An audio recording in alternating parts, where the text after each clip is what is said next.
Drug addiction is a disease. It is resistant to treatment, it is subject to relapse, and it can be fatal. These people are the casualties of this war, and it's not a war on drugs, it's a war on people. Teaching people how to be people and providing value in their lives. That's what we're supposed to do as a society. And we have utterly failed this, population.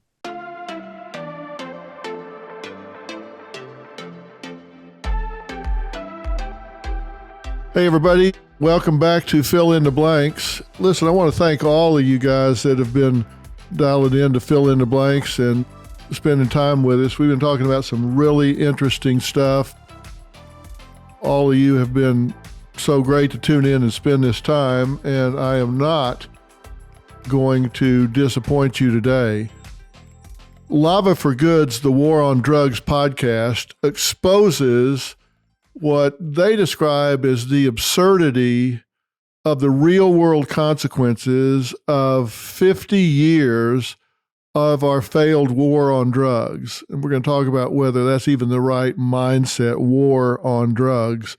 The war on drugs is the excuse our government uses to get away with absolutely insane stuff. Stuff that'll piss you off. The cops, are they just like looting? Are they just like pillaging? They just have way better names for what they call, like what we would call a jack move or being robbed.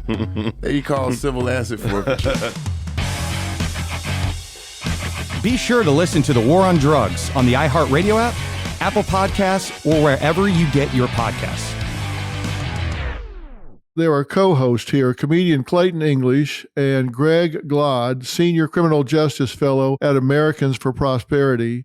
These guys examine the cost of 5 decades of the policies that we have embraced, the policing that's been done, the persecution of people that, in their view, and one in which I share, are sick.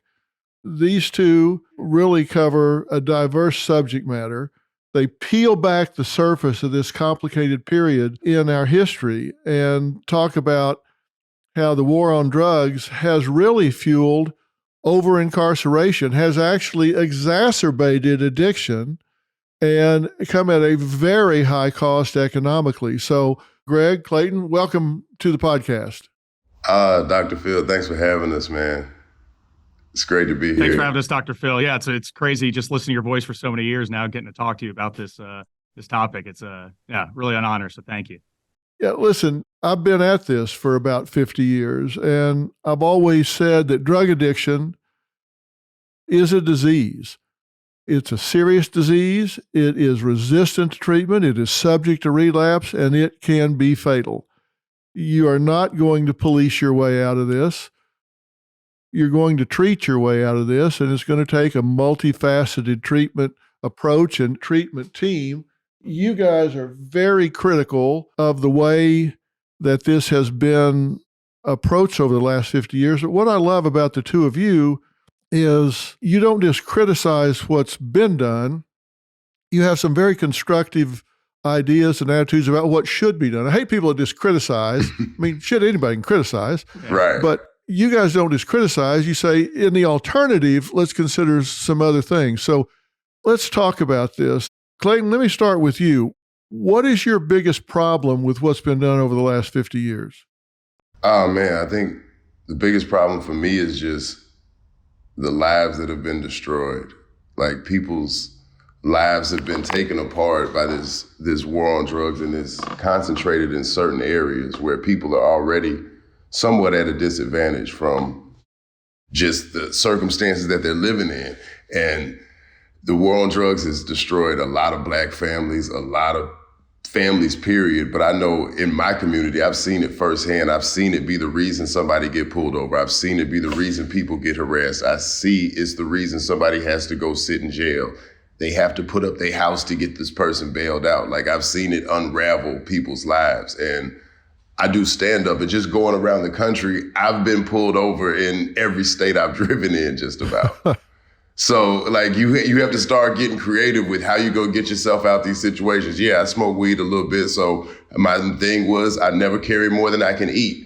You know, I'm not going to jail for weed. I'm gonna eat this, right. And yeah. So it's things like that. That's kind of my biggest problem, is just seeing it, tear apart a whole community. And I mean, you saw how crack was treated when it came out. It was a big fear campaign. And you compare that now to what the opioids are doing, and people have a little bit more compassion. And it's a shame that that's what it takes. But I'm glad people are starting to see it is a disease. It takes some involvement, I think, because a lot of those people that were criticizing addicts in the past are now among them because of this opioid crisis. So all of a sudden they go, hey, this is not so hard to get into. And I've never yet met anybody that told me they started doing drugs because they wanted to become an addict.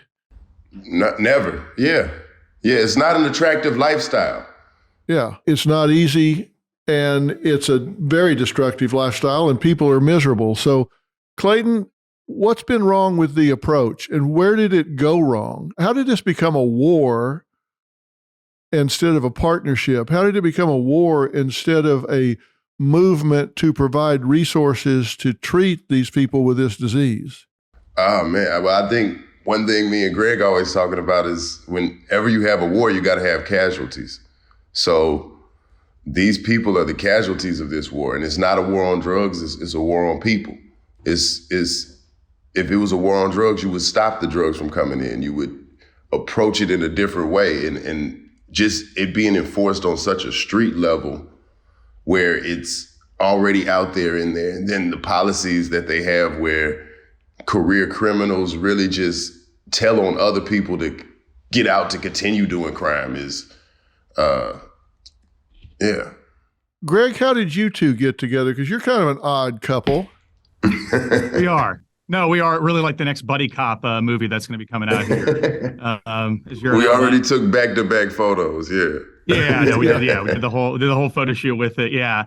Well, yeah, it's kind of a thing where I've been working in public policy for a few years now, since about 2015. Previously, I was an attorney working in the Maryland area. I was a clerk for a judge, and so I've always been around this. But my first exposure really to the other side of the drug war was during law school, working in the pardons office. And my dad was a cop, and so I really only saw the criminal justice system kind of from that arrest and never seeing kind of the back end of it. And when I worked in the commutations office, I got to kind of see that back end. So once someone goes to the system, how are we actually correcting this behavior? How are we doing this? And all I saw was lengthy sentences, not a lot of work on, treating the underlying causes of this criminogenic behavior through addiction. So that's where I really got my passion for this, and left the world of law because it's terrible, and I recommend no one do it.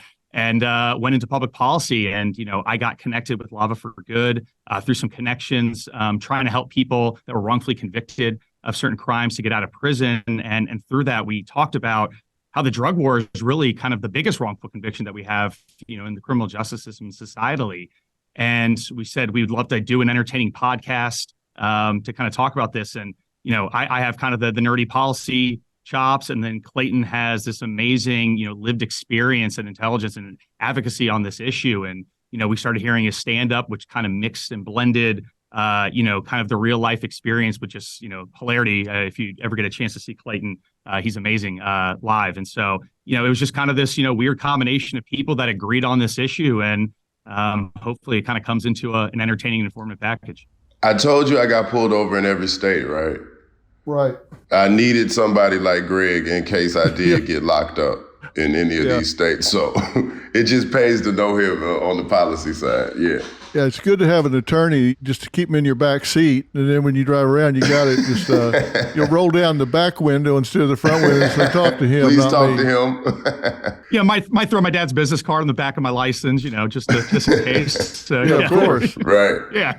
Now, Greg, you clerked for Judge Ripken in the circuit court in Maryland, and we know Baltimore is a place where drugs have really been rampant and have been on the streets a lot. I guess as much there as any city its size in the United States.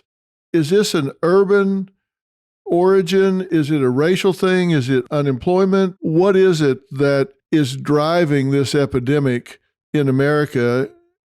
And why have they missed the mark so much in their policy approach to this? Yeah, absolutely.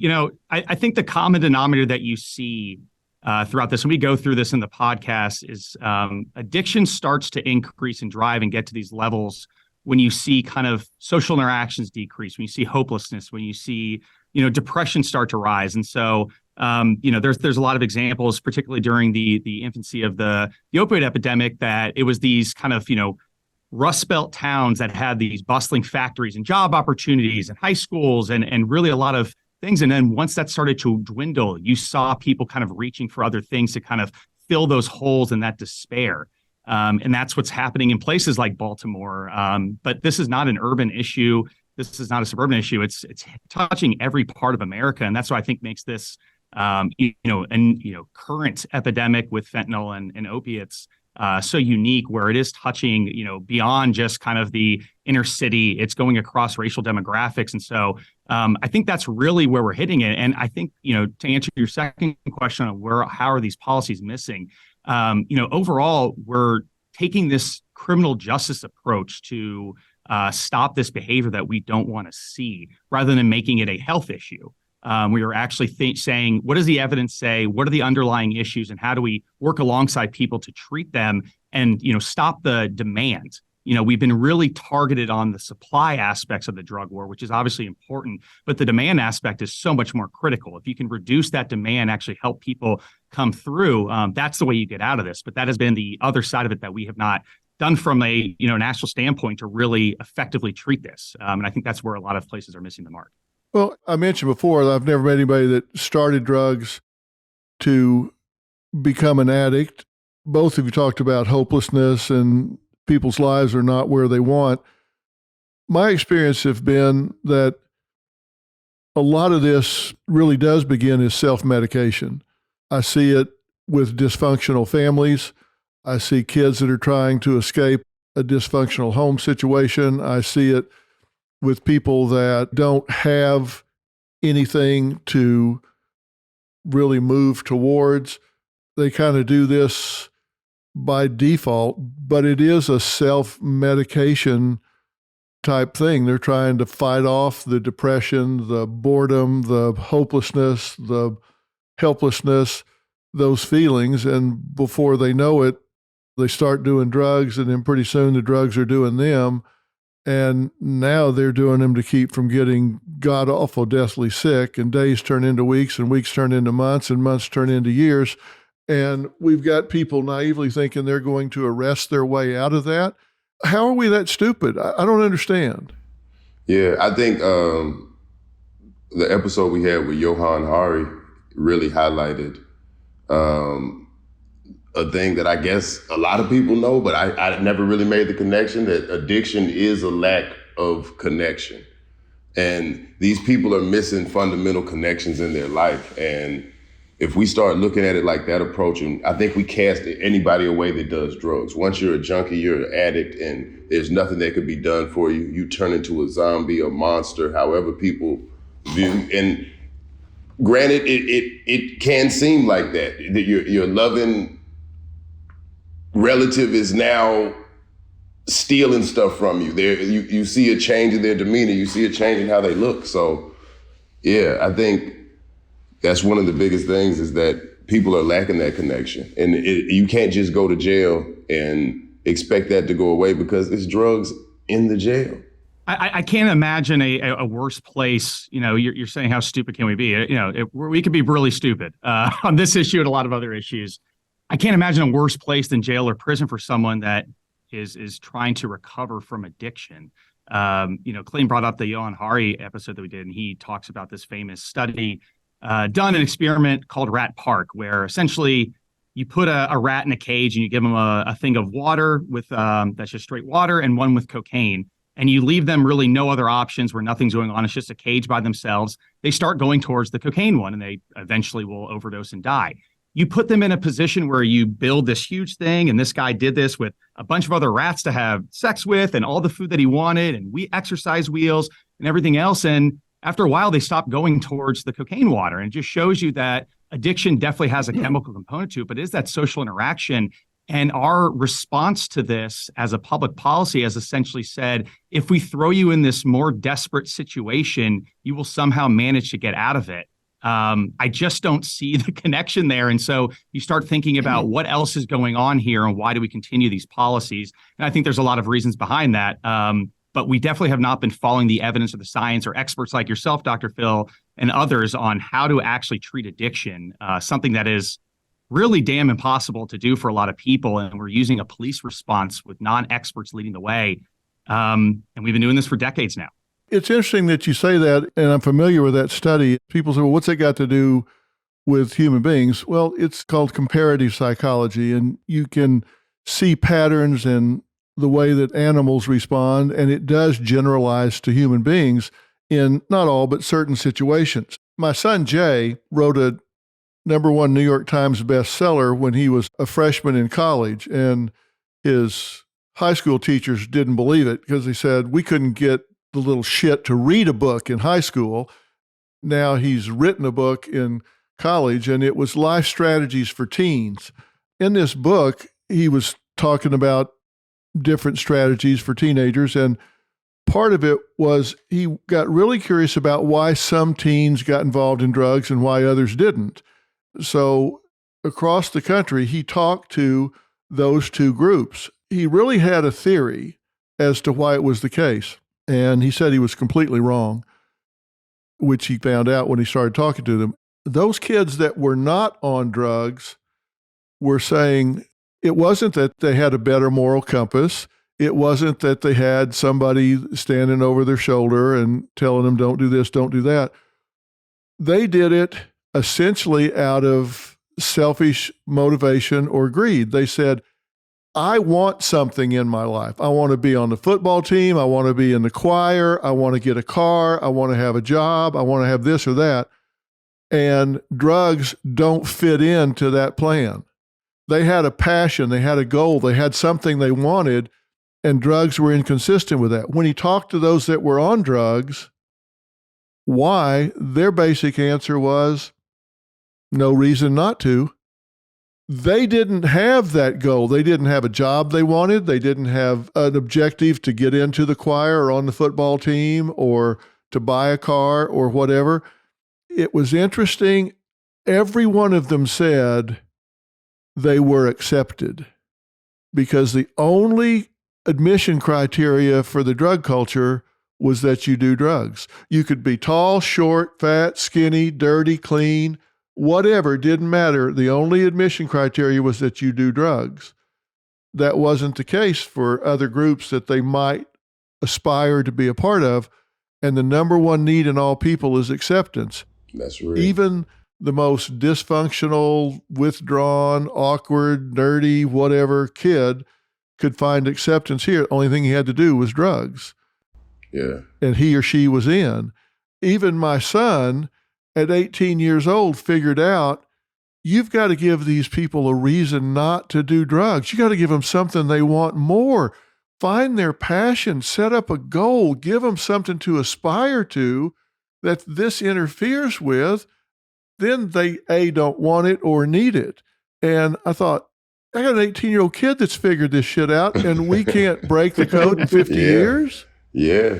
And this kid barely reads. That's real. Yeah. Exactly. Yeah, they had to strap him to a chair to get him to read a history book. Yeah. And actually, I've never thought about it this way, but Clayton, you told me, I've never thought, but like a lot of drug cohorts are probably some of the most diverse groups of people that you'd ever find together. Maybe there's a lesson. Yeah, well, I just think about even smoking weed, like it teaches you how to be a drug addict a little bit. It teaches you how to hide it. You learn where I can see it as a gateway from that aspect, as now you know where the drugs are.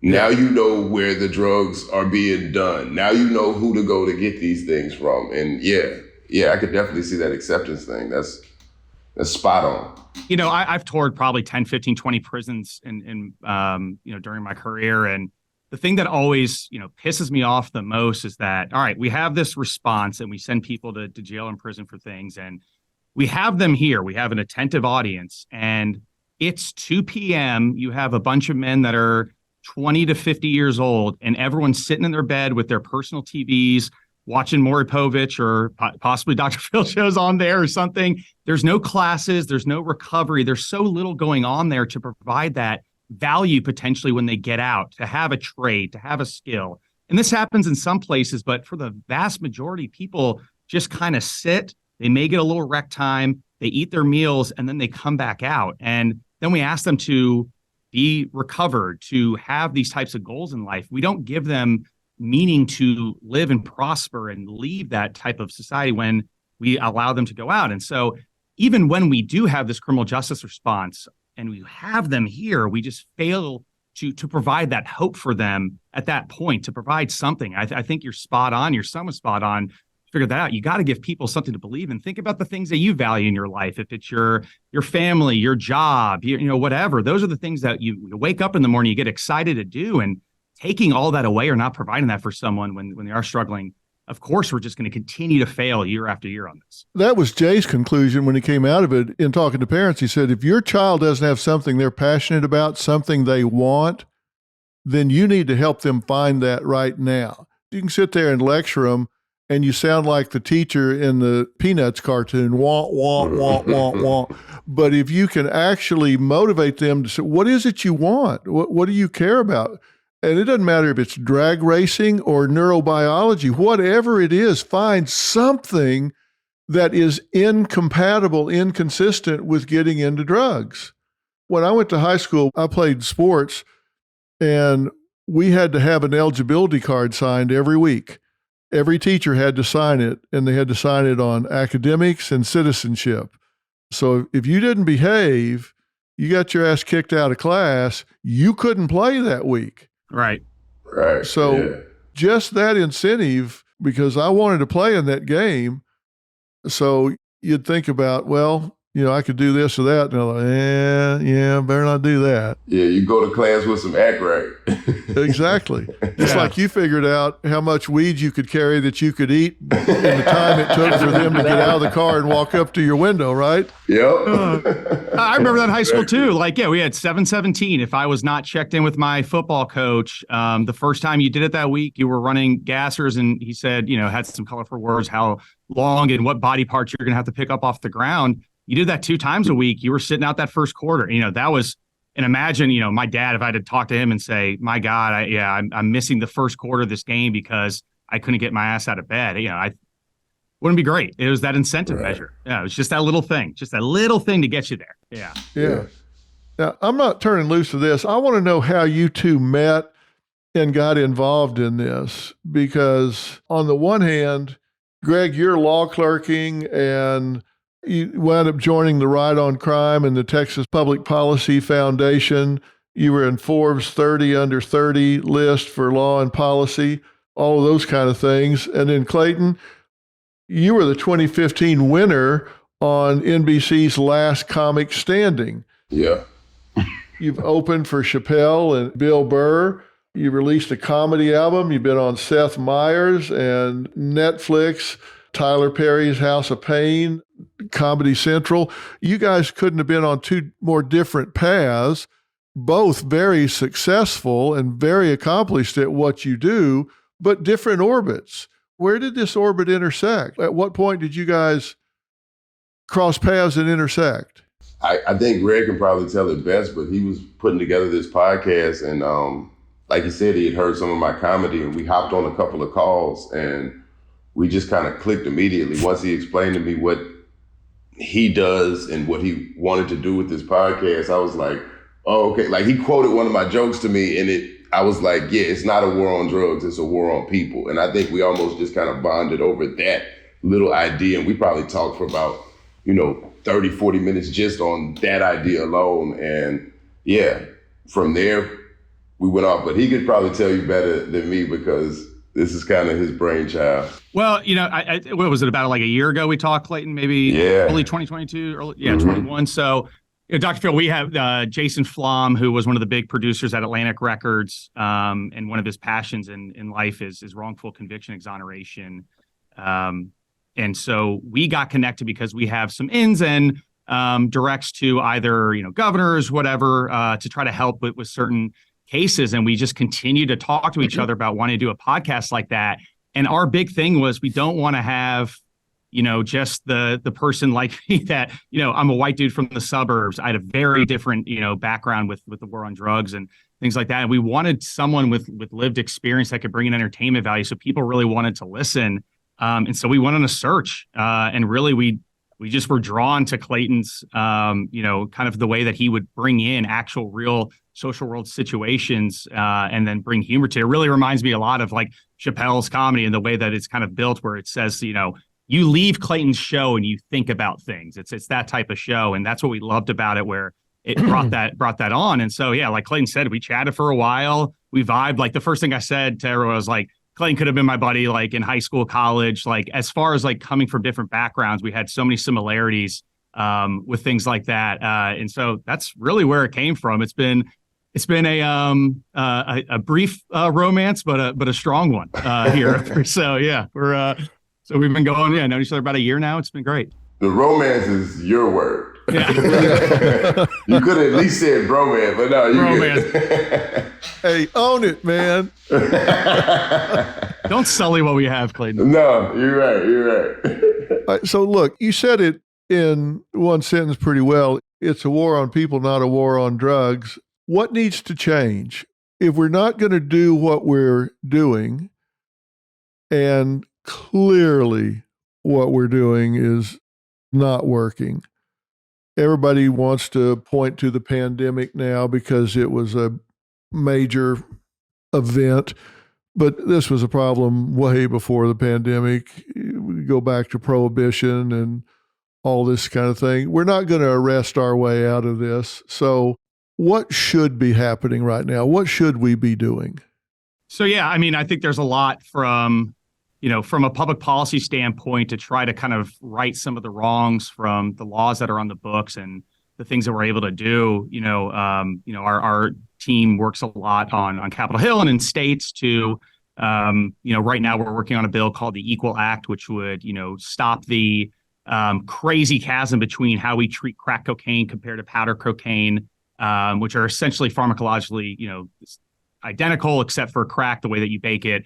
Allows it to be a much more pungent punch, cheaper, and shorter lived. And so that was essentially established after, in the 80s, kind of seeing the crack cocaine epidemic. And this is the way that we thought we're going to get out of it. It was a failure. And so to make that a one-to-one and start right-sizing some of those laws, reduce some of the mandatory minimums, allow for judges to see a case and say, the mandatory minimum says you're supposed to go to 10 years, but I think that you would be much better in recovering addiction. So you're going to go to jail for 2. There's all these things that we can kind of start picking at the edges around, limit the ways that law enforcement's able to, do no-knock warrants based upon, a minor drug bust and things like that. There's a lot of those civil liberty aspects of things. But when you're talking about actually winning this drug war overall from a policy standpoint, it is start to take a healthcare approach rather than a criminal justice approach, to allow for experts to lead on this, and get people into recovery, through methods that we know work. And so, one thing I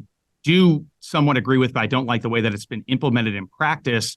It is kind of some of the, medically assisted treatments that we see, that have been effective in places like Europe and Switzerland, where you allow people to come in and utilize, drugs and wean them off in a certain way. But I think that we failed at that as a public policy standpoint, kind of going the other way, and have allowed for open air drug markets to proliferate in places like San Francisco and Philadelphia and Baltimore. And I don't think that's the right way either. We need to find that balance between, actual tough love, and allowing for this and understanding that aspects. But we kind of go one way or the other. We either try to criminalize our way out of it or essentially ignore the problem. And it really is that tough love standpoint where we have carrots, we have sticks. You can't just, you have to earn your way off of this, but also lead you through a place of empathy and understanding that failure is a part of recovery. That's the one part. You see a lot of things that we try to do from diversion, but the first time they have a dirty urine test, or the first time they miss a meeting, we throw them out on their ass, or we throw them in prison. And these are the types of things that fail and what bring people back to relapse. So it's complicated, it's messy. But having that tough love aspect and trying to lead with policy and evidence rather than kind of feel, that's where we need to start at the very least. Yeah. And let's talk about that for a minute, because I'm well aware of some of the safe zone practices and stuff in some of the Nordic and European countries, and some of those that advocate for that in the United States, and they cite the success levels in Europe to justify doing that here, but they're not doing the same thing here. Right. That's just Exactly. bullshit. And maybe it's a thin line between enabling and actually keeping people safe. And it has to do with outcome criteria, I guess. If your outcome criteria is we haven't had a single overdose because we got lasers to shoot through here and see if there's fentanyl in here. We have people there to intervene if there is an overdose. And so we haven't had anybody Narcan, die in our clinic here. Okay, that's true. But we're not trying to get people to use destructive drugs safely. We're trying to get them off of the destructive drugs. And my problem with some of these programs is they don't have a strong enough exit strategy. Right. They got a strategy to get them into the safe zone, but they don't have a strong enough exit strategy to get them out into a program that can actually get them off of the drugs. Right. This, well, we have a social worker in the building. Well, yeah, I got it. But there's not really a strong enough exit ramp to get them out of the safe zone and into rehab. And they say, well, look at our criteria. We haven't had a single overdose. And there are people dying on the street, but they're not dying in here. Well, that's surrendering to the disease. Yeah. Yeah. They It's say, we're going to enabling. go along with you doing the drugs as long as you don't die on our turf. That's, to me, not a solution. And I think in, what is it, Switzerland? Or was Yes. it? They actually have where they get the people a job and the person has to go to work. And there's more step, like you said, the criteria is more than just, hey, you didn't die. And yeah, that's a very low bar to have. Like, and I don't think that's very much different than how we look at the people where we look at them like they're the outcasts of society. Yeah. The goals there are recovery and to move on. And I think the goals here, those are not the same goals. And actually you kind of look at where a lot of those European countries were prior to trying to bring these types of policies in. They were doing what, San Francisco and other places are doing, essentially just having safe zones and enabling, but it actually didn't get to the underlying root causes until they started getting, more intentional about treating people and weaning them off. The ultimate goal is to have less addiction, to have people recover, to have them thriving jobs, not just to not have someone die here. It kind of reminds me of almost like the parent that everyone knew in high school that allowed everyone to drink at their house. And then it was like, all right, you're safe here for the next 4 hours, but on your way after that, like, it's not really helping. You're enabling a problem instead of actually trying to get to that root cause. So having those interactions between, addiction specialists and doctors and social workers and putting in safe environments, great. But it's kind of like with prisons, like, all right, you have these people here, you have this captivated audience. What's the next step? And we're not doing that next step here. And it's looked at as empathy. And I think it's coming from a lot of the times a good place of empathy to try to help people, but we're really not providing that. You need to stop doing the behavior you're doing or else this is only going to get worse. And yeah, it's a tough road, but yeah, that's what we need to do. We're not doing that. It's based on the wrong predicate, though. Like the parent who says, well, if my child's going to drink, I'd rather him drink here. Well, that's a big if. Right. If your aunt had nuts, she'd be your uncle. That's a big if, So you got to say, if my kid's going to drink, are you giving that up if your kid's going to drink at 14? Well, you're saying here in these safe zones, if you're going to do drugs, well, let's not just accept the predicate to that hypothesis there. If you're going to do drugs, well, let's not accept that you're just going to do drugs. What if you don't? What are we offering you as an alternative to that? And the answer is nothing. Yeah, I mean, you're saying that this behavior is okay, and you're not providing an actual path away from it. And so, why wouldn't they drink and drive later on? Essentially, you're getting kind of tacit agreement that this is fine. If I could do it here, I can do it anyway. Yeah, why not? And then you have a lack of a law enforcement approach when they're not doing things. So you are in these open air drug markets and you're doing that, but it's not like there's enforcement beyond these areas to actually help keep places clean. And the thing that they're not doing as well, and a lot of the places like in Switzerland, they're actually providing medical care through providing the methadone or potentially, and sometimes, heroin or the actual drug. a lot of the root causes of crime are people trying to keep up with a $200-300 habit. And that's not getting to that. They're bringing their own drugs there to essentially use in a certain way, but they're still having to rob, deal, prostitute, whatever else to get the financial means to get that. And so you're not actually tackling a lot of these underlying problems. You're just kind of giving a safe space for a couple hours, and then all the other problems still exist. And I don't see how that's going to be effective long term. Yeah, and look at it from the family standpoint. I deal with a lot of these families that have a heroin addict in the family, and they'll tell you, look, we don't want them dying under a bridge, but if we let them come home and we go to sleep, they will come in our room. They'll steal everything we own. They'll take our credit cards out of our wallets. They'll take money, jewelry, and go out and turn it into drugs, because we all know if you're seriously addicted, you're going to do whatever it takes to get that next fix because you're trying to avoid being deathly ill. Yeah. So what do we tell those families? And they say, well, I'd rather them be in jail than under a bridge. They can't come home. I don't want them under a bridge where they're going to get beaten, raped, robbed, killed, or whatever. If they're in jail, at least I know where they are. Well, I suppose there's something to that, but giving somebody 3 hots and a cot so mom doesn't have to worry is not the objective of incarcerating people. Right. A, they're going to do drugs while they're in jail, and B, the minute they get out, they're going right back into the system they were doing drugs with before. So let's be specific. If we're going to spend the next 50 years focused on something, what are the 3 or 4 priorities that the policy needs to focus on for the next 50 years?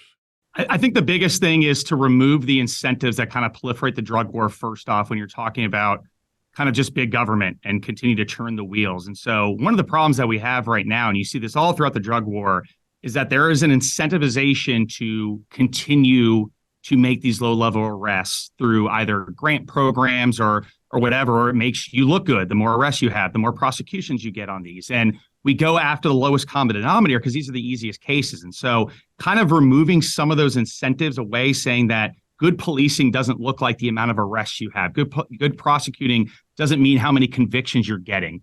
And so we have to really divorce those things away from each other. So that's one policy standpoint I think we really need to hit on. And then I think a lot of this is taking a lot of the resources and dollars that we're putting in just locking people up and trying to find those alternatives and setting up actual statewide healthcare centers that can come together with law enforcement and actually try to bring people out with checks and balances and incentives and carrots and sticks. And we've seen that being effective in minor little, studies and things like that. But doing that on an expanded level, I think is going to be helpful. And then also kind of implementing some of these things in practice in a correctional facility. One of the things that we've been pushing for is, having some sort of medically, assisted treatment within jails and prisons. And because of the lack of correctional officers, or because of the lack of resources, or really the desire to even do any of this stuff, people try to get off or wean drugs in jail in this horrific setting, when we should be trying to kind of help them bridge that if we're going to have in this carceral area. So I think that's something that we really, really need to start looking on. You've seen a lot of effectiveness in reducing overdose deaths, reducing addiction post-release, if you're able to kind of tackle that problem while they're incarcerated, if we're going to continue to incarcerate people for these types of things. And so those are, I think, the main ones that I'm looking at. And then a lot of it's with social stigma with addiction still. I think there's still propaganda and a villainization of people that utilize drugs. And this is a behavior that we don't want, but that doesn't mean people are evil if they go through that. And so I think we're slowly seeing, Dr. Phil, one of the things that's been actually, a positive of kind of the opioid epidemic and fentanyl epidemic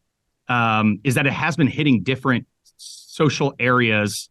It's been hitting rural places. So people that were kind of at a distance from the drug war for a long, long time are now seeing it face to face and understand, well, that's Tommy, our neighbor's kid. He's not a bad kid.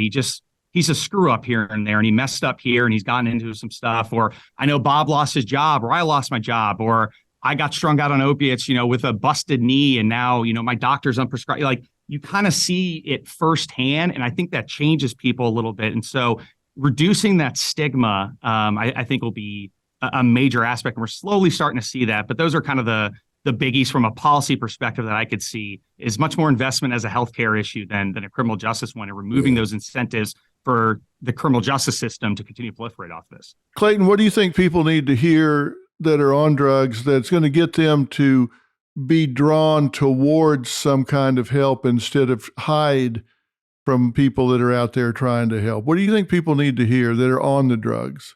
Man, that's a tough one. But I think they need to know that it's people that actually care about them. And there's people out there that want to see them a functioning member of society. So, I don't really know where to begin. I think like even I have people in my family, like you don't know, you want them to get the help. It's like you said, you bring them into your house and they could be good for max maybe 2 weeks before stuff starts turning up missing. And everybody's gonna turn on them, and that's why they're out on the street. That's why they're cast out. But I think that there's people out there that, want to see them do well. But from what I hear, they got to hit that bottom. They gotta hit rock bottom before they even start seeking help, or they got to get to such a low point that, it's sad that that's the way it is, but that's what I hear. So I think the best thing people can do that aren't on drugs is be there and help guide these people when they're trying to come back into society, and not just look at them like they're the lowest piece of trash. Yeah, and I think for me, it's trying to show that they have value and that they can provide something, and actually showing that in action.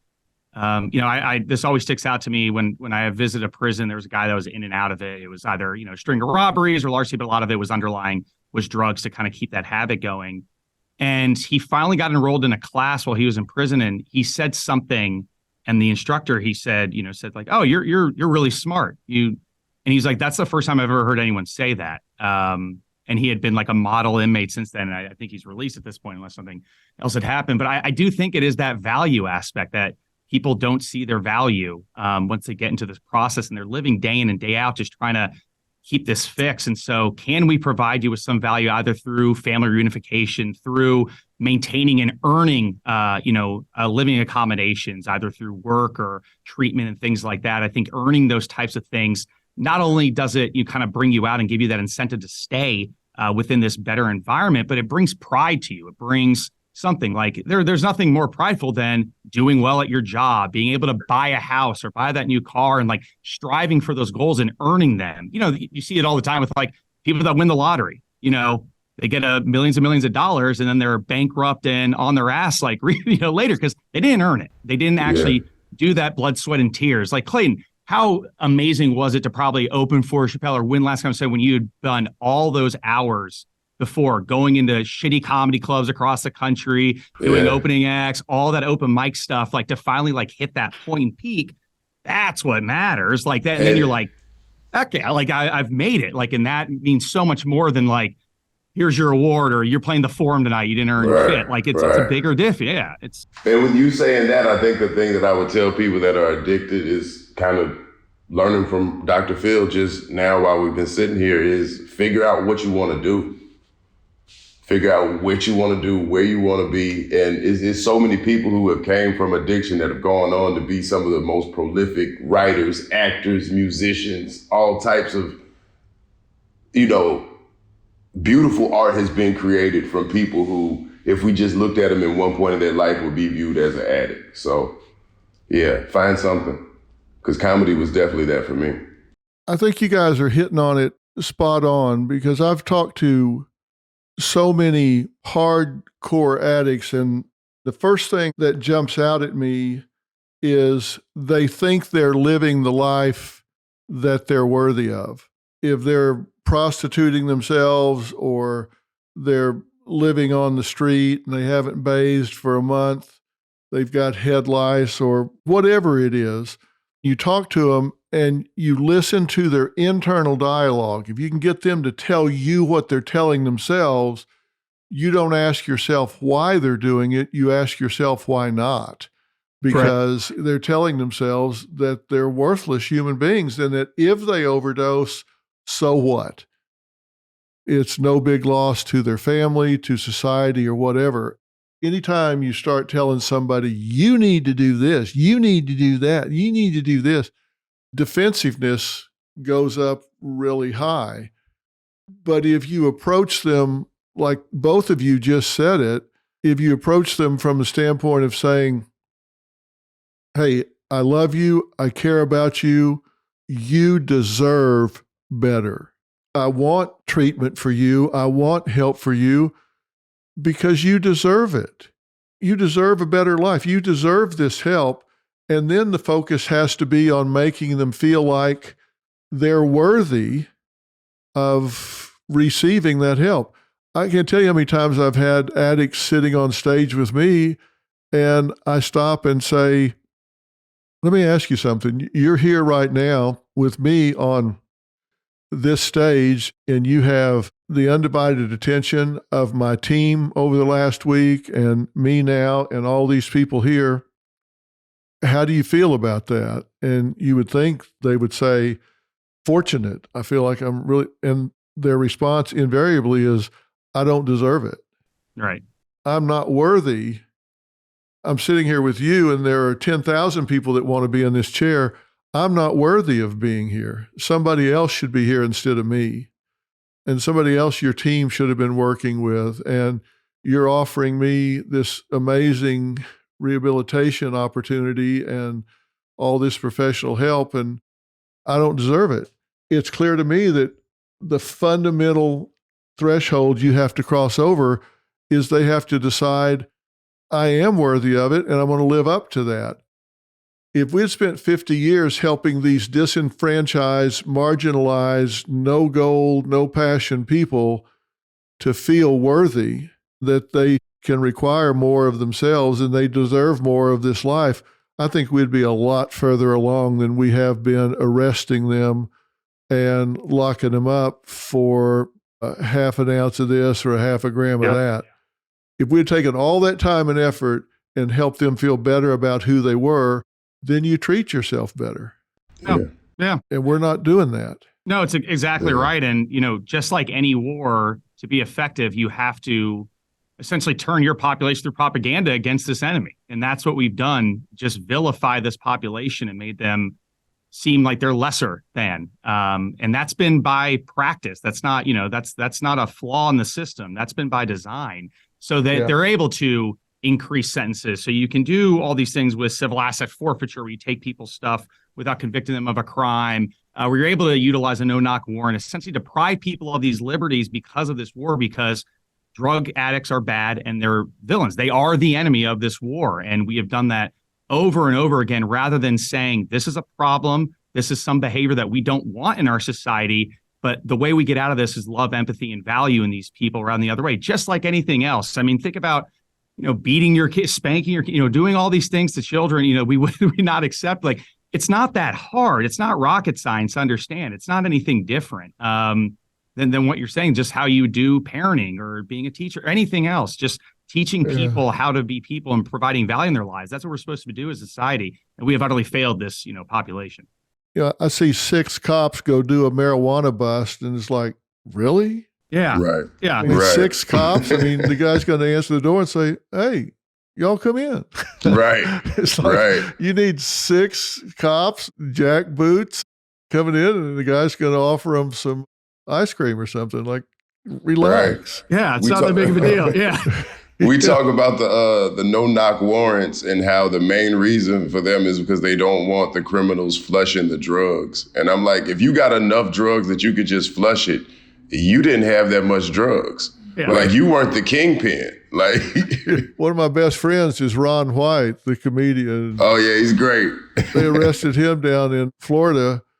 He landed there in his private plane, and they said, we got a tip that you got drugs, and they searched him and they said, well, I'm sorry, Mr. White, you're going to have to go with us. We found a 1/4 of an ounce of marijuana in your bag over here. He said, 1/4 ounce? Let me tell you, I got a 1/4 ounce of weed. I consider myself out of weed. Right. He probably didn't know he had it. Yeah. Exactly. He did consider himself out of weed. Yeah. They took his ass to jail. He was 2.5 hours late for his show. Oh, they were man. outside the jail with signs that said, free the tater. Come on, Awesome. Yeah, mission. That's Yeah, great, let's roll down the man. mission accomplished thing for the law enforcement there. Like, yeah, is that what we really want? Yeah, Like cops doing? Yeah. And as a comedian, you just want to make it to your show. And Ron, like you said, he knew that amount was nothing. Like that's what he spilled in the bottom of his bag when he was getting out the weed that he was going to shake. use. Yeah, exactly. Well, listen, you guys are so on point about this, and I'm not somebody that says, "Hey, we just need to overlook this." We shouldn't overlook people that are on drugs or addiction because it ruins their life. And it spreads and it ruins family lives, and children wind up being raised by grandparents. There's a gap with grandparents raising children of drug addicts, and so much is lost and all. But I'm telling you, we are not going to arrest our way out of this. We are not going to incarcerate our way out of this.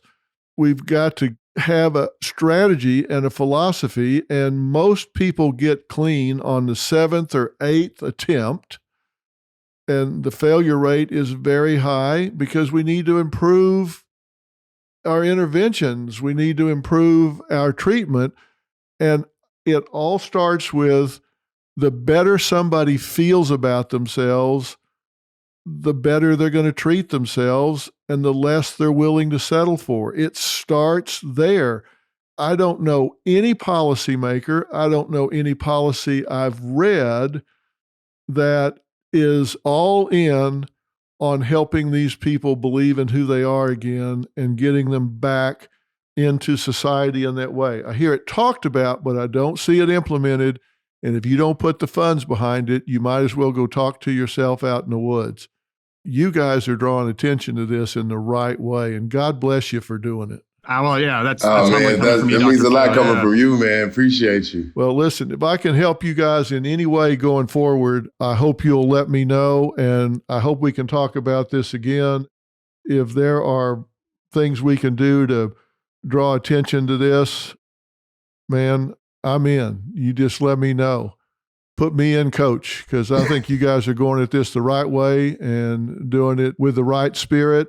You're not being defensive about people that are on drugs. You're just talking about the realities of what it takes to get this done. I commend you on what you're doing. I'm going to promote your podcast every chance I get. When we're dealing with some of those stories and cases, I'm going to ask you guys to come on and help me deal with some of these families and some of these cases where they understand there are people out there that care. We'd awesome. love that. And yeah, trust me, I got a laundry list of action items. So let's keep talking.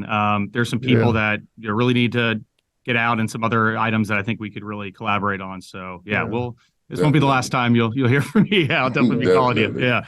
Well, same here. I'm proud to know you guys. You're a lot of fun and you talk about things that matter. That's what I love to do. And once again, I'm indebted to Jason Flom. Damn it.